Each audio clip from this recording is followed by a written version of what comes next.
Office of the Medical Examiner, Petersville. Dr. Jack Hanman is speaking. How can I help you? Good evening, this is Kate Brooks. I'm not sure if you remember me. A few weeks ago, we talked about an article I'm working on. It's about your wife. I dropped by last Friday to speak to you, but you weren't working at the time. I asked the security guard to pass on a note for me. I would like us to discuss the topic of... I thought I had made it painfully obvious for the last time. No! Please don't call me again and stop inquiring about my wife. Damn journalists. They don't let me work. God damn it.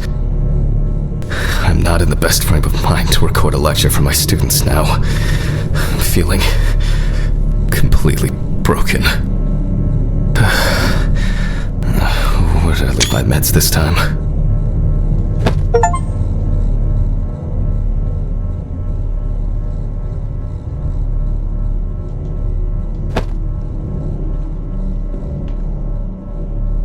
They definitely pay me too little for this. It won't be needed for the next few months. I guess it was in another life. Awful. It would be good to finally repair the coffee machine. Stephen didn't clean up after himself again. It won't be needed for the next few months.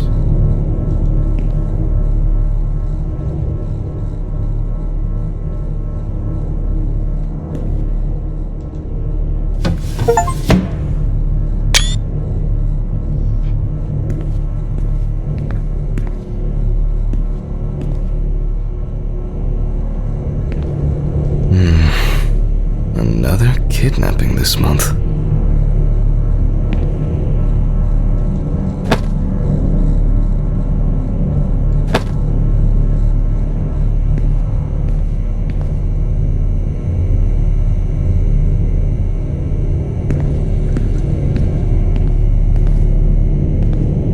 But the word is, the lab will be open tomorrow.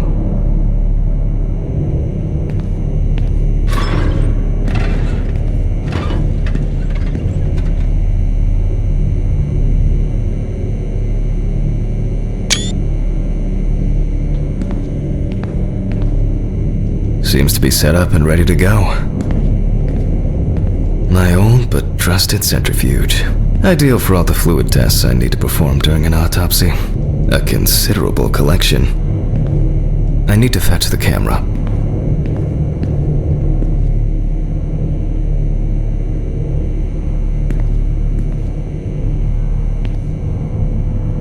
Scalpel, scissors, syringe, magnifying glass, knife. I guess I forgot to clean the knife.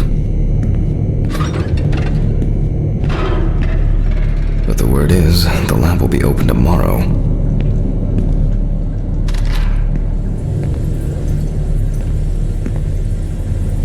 Okay, time to pull myself together.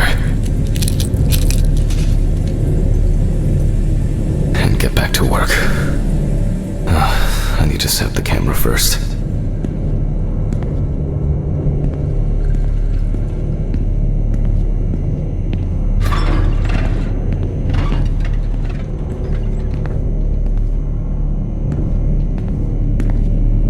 I need to fetch the camera.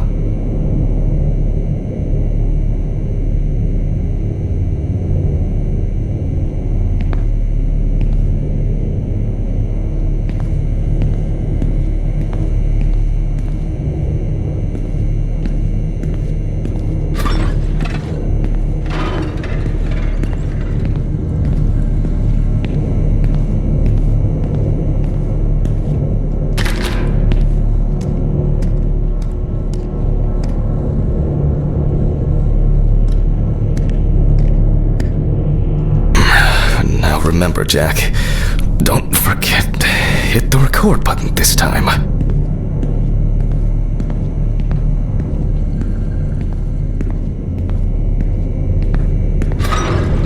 Hopefully the new tripod is going to hold up.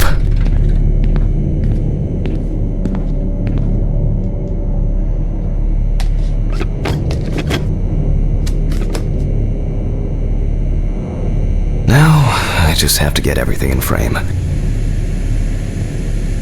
This should be fine. November 20th, 1991. Time, 8:43 p.m. Recording for medical students from the University of Missouri. This autopsy is conducted by Jack Hanman. Hello, everyone. Welcome to the autopsy room. Today, you will have the dubious pleasure of following a full autopsy, step by step. For those of you who have already performed your first autopsy, this will refresh your basic knowledge. In turn, for those whose knowledge is only theoretical, I advise not to watch this after a meal. Let's start. Always wear an apron, mask, and gloves. Goggles are a must when the job is splashy. And in case of sharp accidents, it's worth having disinfectants at hand. It's true that you won't get ptomaine poisoning straight away, but if your liver or kidney aren't doing well, you may end up with diarrhea. The cadaver is placed on its back on the autopsy table. The pathologist stands on the right of the deceased. Make sure that all the necessary tools are always at hand so that you don't have to run around looking for something, like I do all the time. In the process of revealing and securing forensic evidence, it is difficult not to interfere with the original condition of the deceased. Written and photographic documentation plays a vital role throughout the entire examination process. During your research, be patient, inquisitive, but above all, attentive to detail. Many entries are visible at first glance, but sometimes they can be cover for more interesting stories. And lastly, remember that nothing teaches you self-narration like working with the dead. So get used to that fact soon. Everyone will think you're talking to yourself. Now, onto the police folder. That will contain all sorts of pertinent information as to who the deceased might be and what potentially happened to them. So, let's take a closer look, shall we? The deceased was found on the outskirts of a parking lot at a gas station, where he often begged and persistently offered drivers to wash their car windows.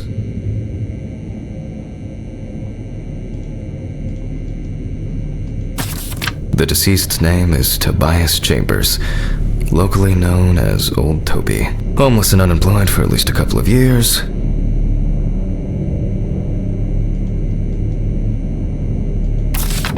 Signs of libation were found around the body. Empty bottles, traces of an inept attempt to start a fire, and a scattered makeshift blanket.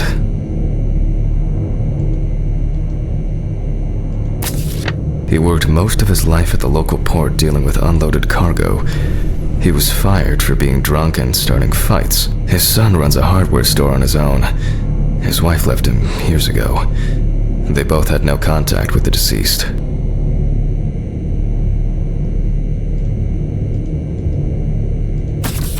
The body was noticed by a station employee during the morning shift. Initially, he thought that someone had thrown some boots and a coat in a nearby ditch. It took him a moment to recognize the pile of clothes as the body of a man. That's it. It's worth remembering the context around the scene of a death. This allows you to better interpret any traces found on the body. I shouldn't start the procedure without gloves.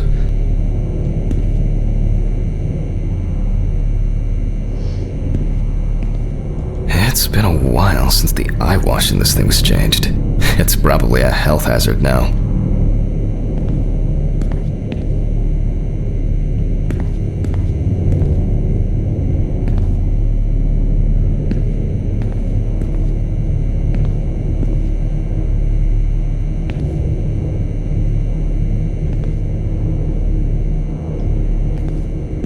My old but trusted centrifuge.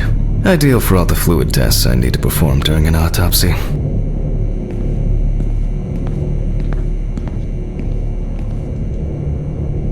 Now it's our turn to take some pictures for our files. If I can just remember where I left the camera.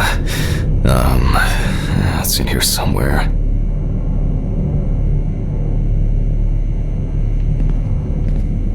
Aha! There you are. I knew it was here somewhere. As I mentioned at the beginning, before we begin the internal examination, we need to document the cadaver and the condition it arrived in. We begin with a full body photo. Try and stick to the top-down rule. but this is not always possible. Let's keep in mind it's all about the legibility, not the perfect frame.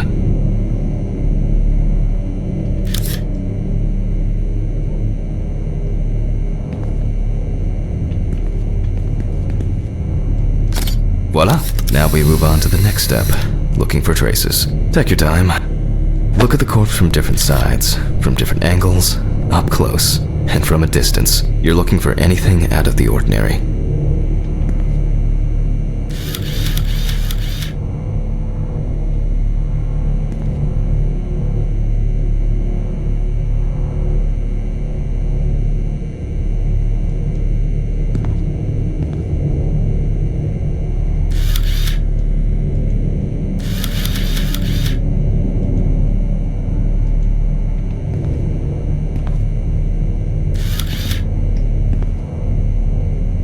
Some wounds in the feet and signs of frostbite, probably because the subject's shoes were too small.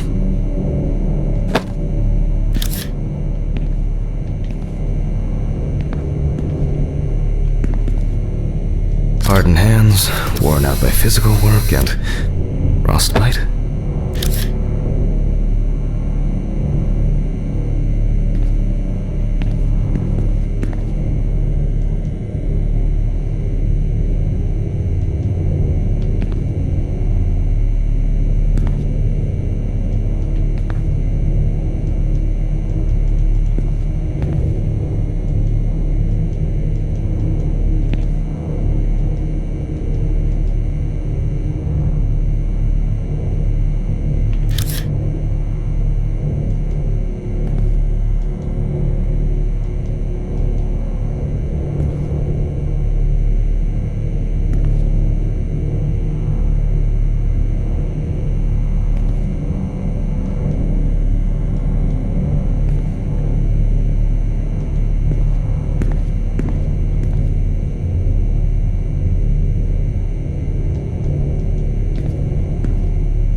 Poorly healed wound. Looks old. I'll take a closer look later.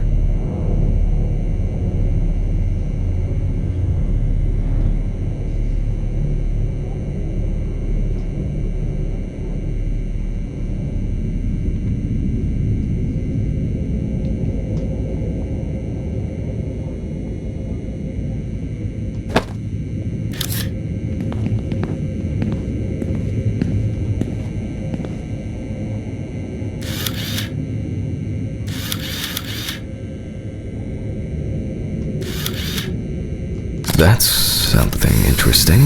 It will be necessary to check whether this injury was severe enough to cause damage to the brain. In a moment, we will check which of our initial observations will be worthy of further consideration. But before we get to that, I need to write down some basic data.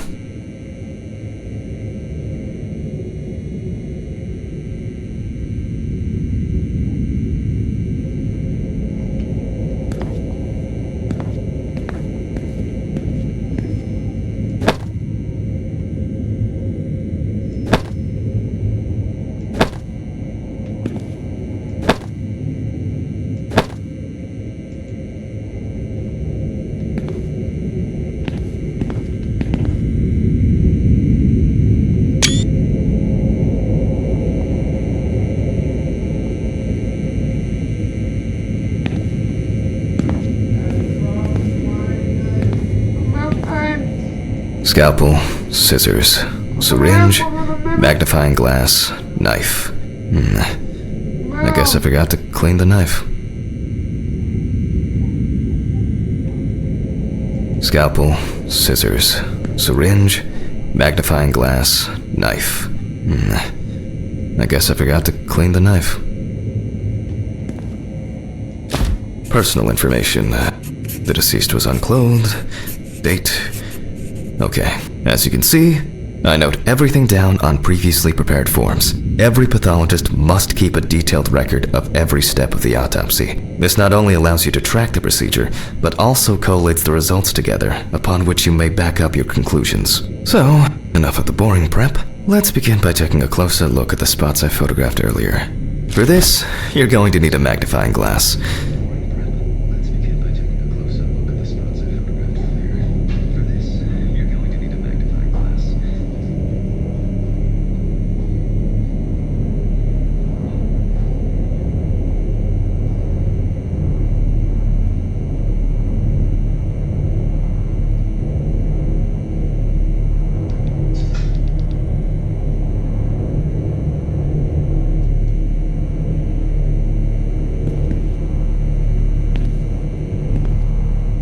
Scalpel, scissors, syringe, magnifying glass, knife. I guess I forgot to clean the knife.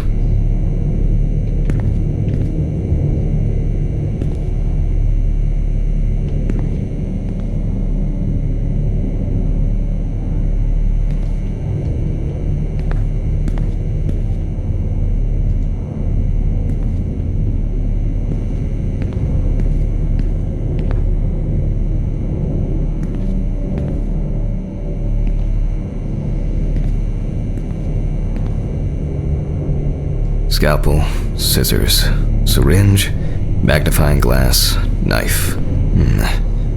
I guess I forgot to clean the knife.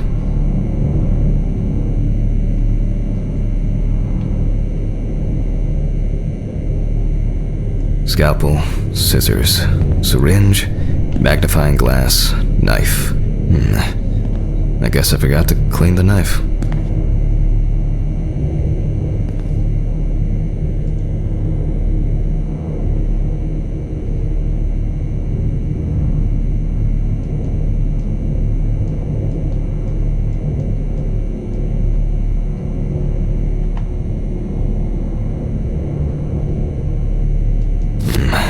Which spot first? I can confirm the presence of ecchymosis on the deceased man's head. The appearance indicates the intravital nature of the wound. Add alcohol, which I can clearly smell, and this was an accident just waiting to happen.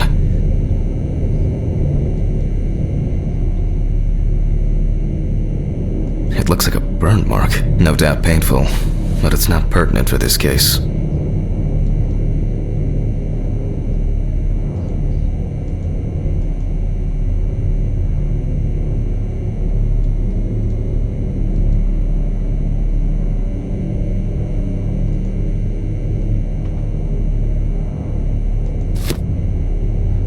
Here we can see frostbite on the fingertips. We can tell by the characteristic skin color.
Definitely a painful mix of frostbite, abrasions, and blisters. Old Toby had been wearing shoes too small for him for a very long time.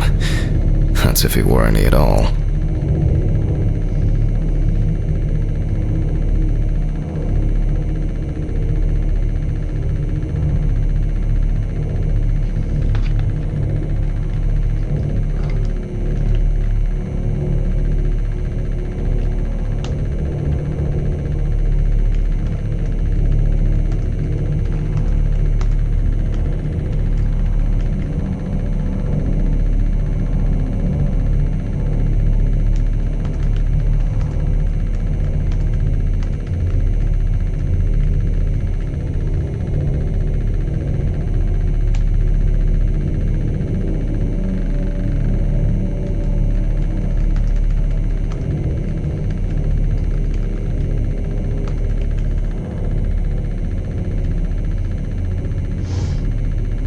So far, there are a lot of superficial wounds, but only one serious injury to the head. Let's go back to our notes.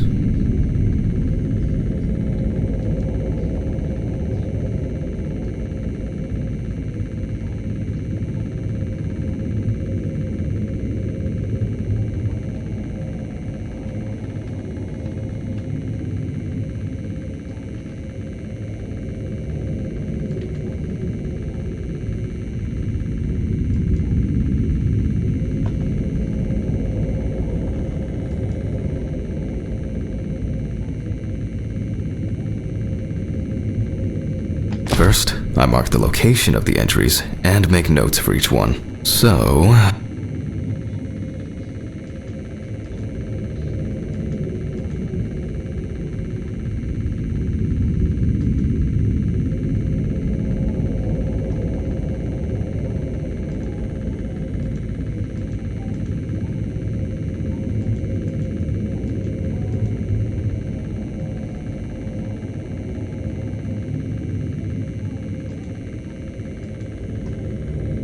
We're not in frost season yet, but high humidity, wind, and the inability to warm up can also be causes of frostbite.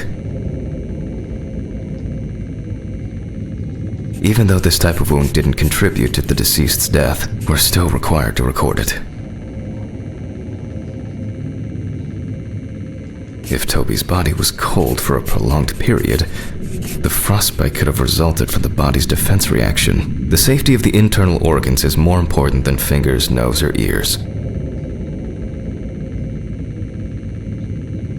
The head wound.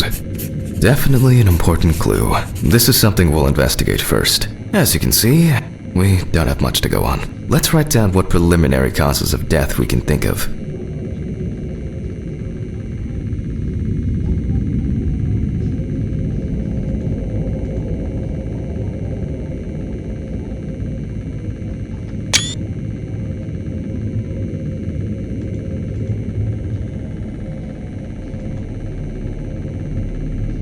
Various types of accidents are a common cause of death among the homeless and the elderly. Perhaps old Toby slipped and accidentally hit his head.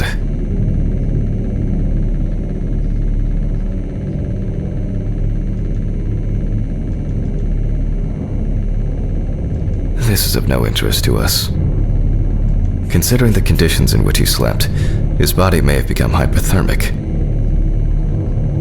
The nights have been particularly nasty lately. We will check if there are any signs of freezing internally. Since the deceased clearly smelled of alcohol, I'll add alcohol poisoning to our list.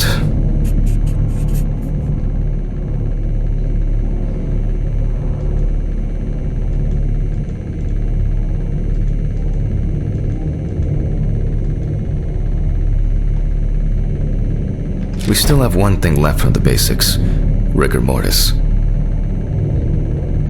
Well, we take our deceased by the hand,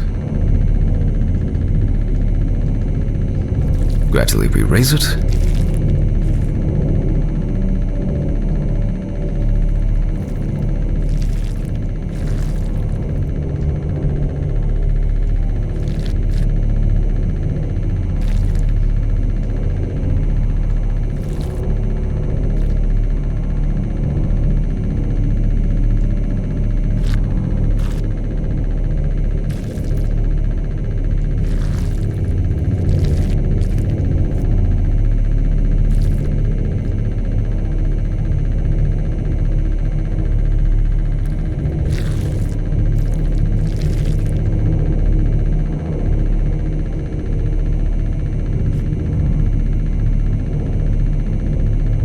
now let it go.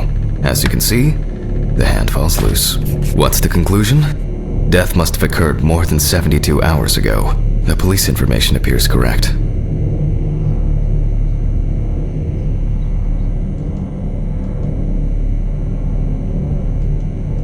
Head trauma seems the most promising, so we'll start there. For this, I need an oscillating saw.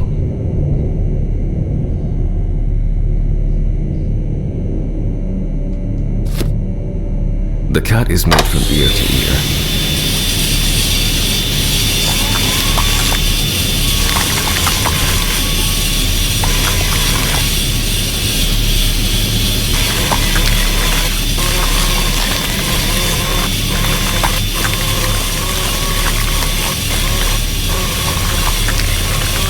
after which we remove the skin and the top of the skull. After the basic examination, we can see that the brain's cerebral gyri in both hemispheres are symmetric. The brain looks good. Let's take a cross-section. Some pathologists prefer to examine organs without removing them. However, for me, it's much more convenient to examine them on a board, which we'll do now.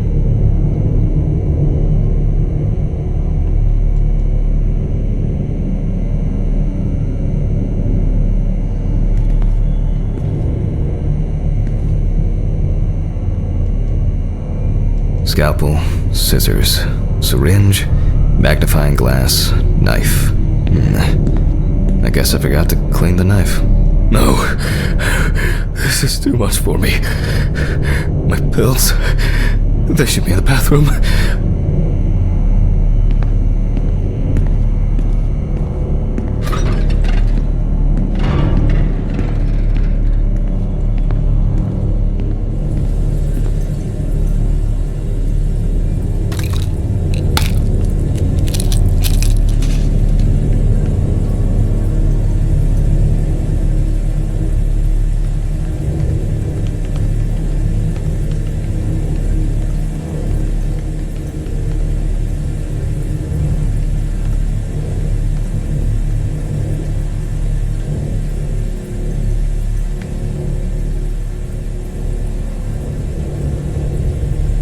I've already taken my pills, not looking to overdose.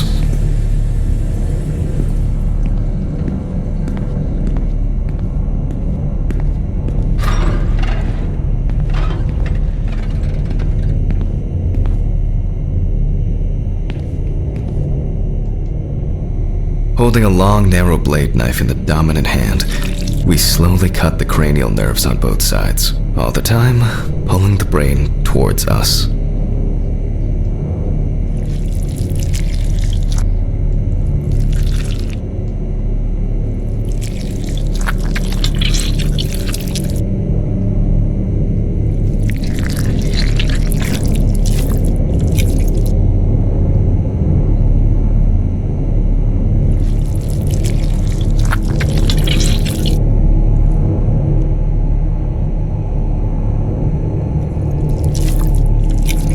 So far, so good. The hematoma seems to have had no effect on the brain.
least I can keep track of things.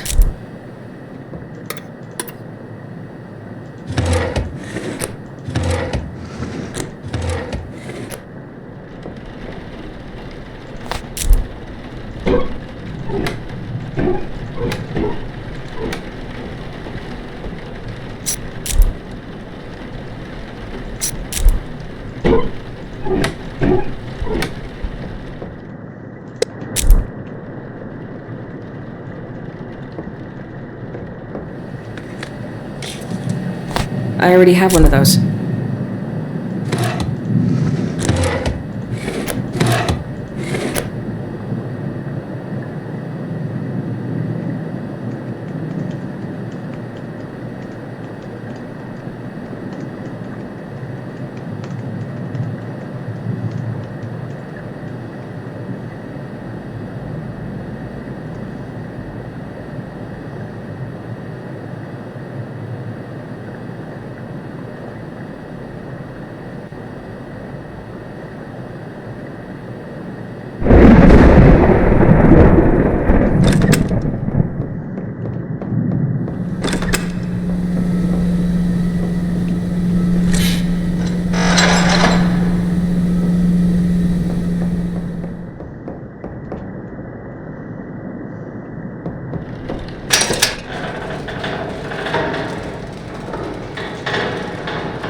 There we go.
There we go.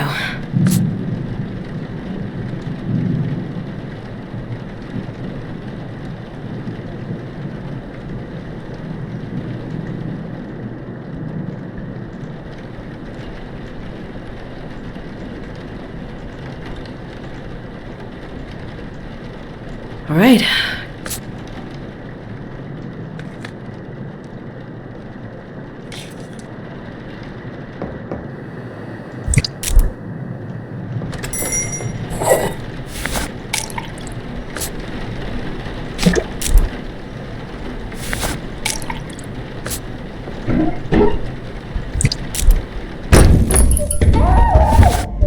I can't use that here.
There we go.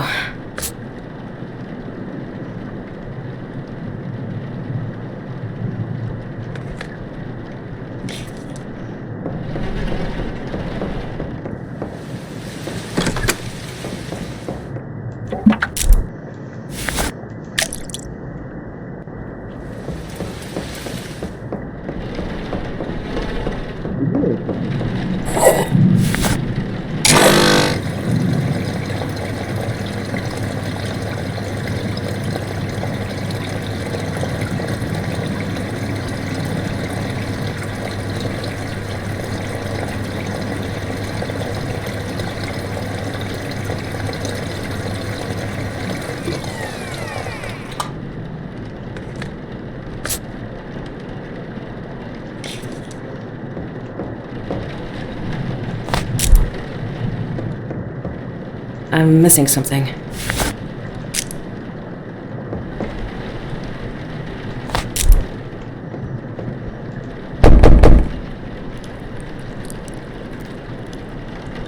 All right.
There we go.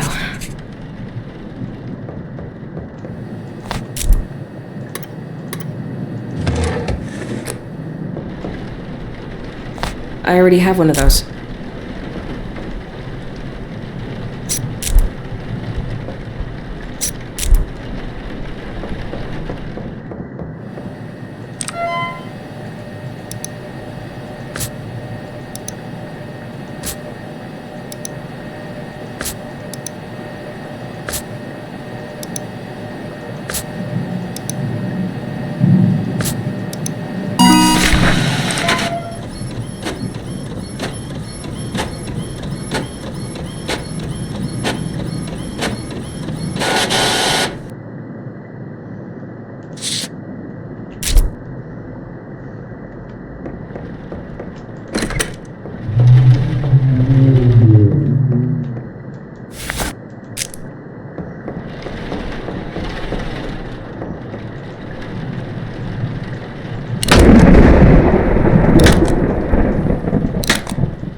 There we go.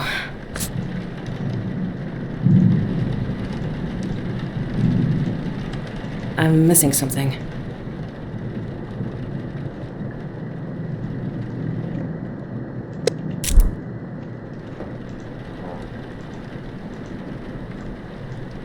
All right.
I already have one of those.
What are you doing here?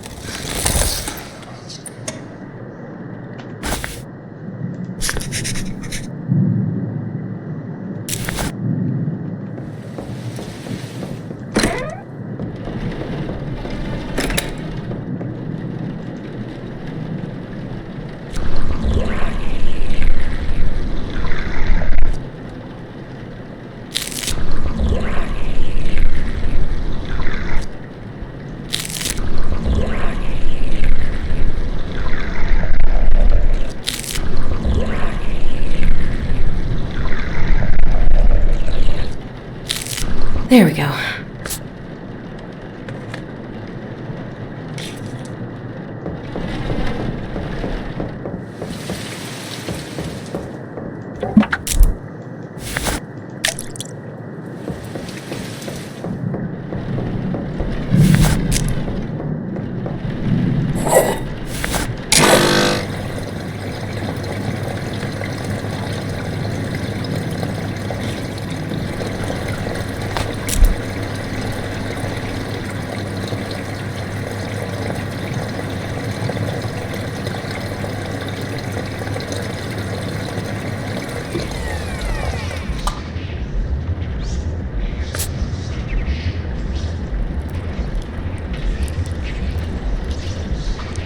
All right.